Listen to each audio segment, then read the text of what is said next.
તો આ તરફ દાહોદના મીરાખેડી ગામે ખેતરો બેટમાં ફેરવાઈ ગયા। દિલ્હી મુંબઈ કોરિડોરના કારણે મીરાખેડીમાં પાણી ભરાઈ ગયા છે।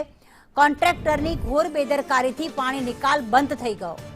હાઈવે નિર્માણમાં કુદરતી પાણીના વહેણ પૂરવામાં આવ્યા અને પહેલા જ વરસાદમાં જ ખેતરો તળાવમાં ફેરવી ગયા।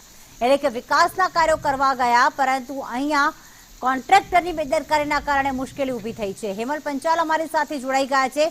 હેમલ, એક જોવા જઈએ તો એક તરફ ક્યાંક વિકાસના કાર્યો કરવામાં આવી રહ્યા છે, કોરિડોર બનાવવામાં આવી રહ્યો છે, પરંતુ અહીંયા પાણી નિકાલની જે વ્યવસ્થા હતી તે તો પૂરી દેવામાં આવી છે। કેટલી મુશ્કેલી, કયા કયા પાકને નુકસાન ખેતરમાં?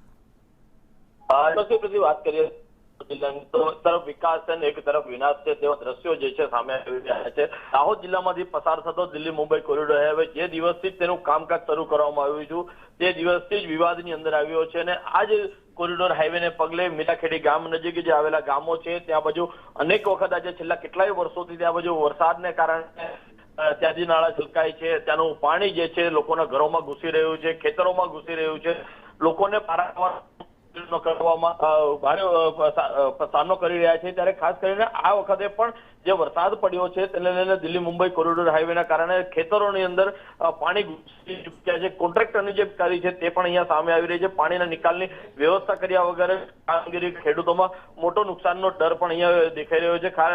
ત્યારે ભારે વરસાદથી ઉભો પાક જે છે તે પણ પાણીની અંદર ગરકાવ થયો છે અને ખેડૂતોમાં બન્યો છે। હાઈવે નિર્માણ સમયે કુદરતીના પાણીના જે નિકાલની જે વહેણ ચાલતા હતા તે પણ કોન્ટ્રાક્ટર દ્વારા બંધ કરી દેવામાં આવી છે। ત્યારે તંત્રને અનેક વખત ખેડૂતો દ્વારા રજૂઆત કરવામાં આવી છે, પરંતુ ક્યાંક ને ક્યાંક ખેડૂતોની જે રજૂઆત છે તે ધ્યાને લેવામાં નથી આવતી। દર વર્ષે આ જ પરિસ્થિતિનો સામનો લોકો કરતા હોય છે। જી પ્રીતિ, બિલકુલ, આભાર તમામ વિગતો માટે।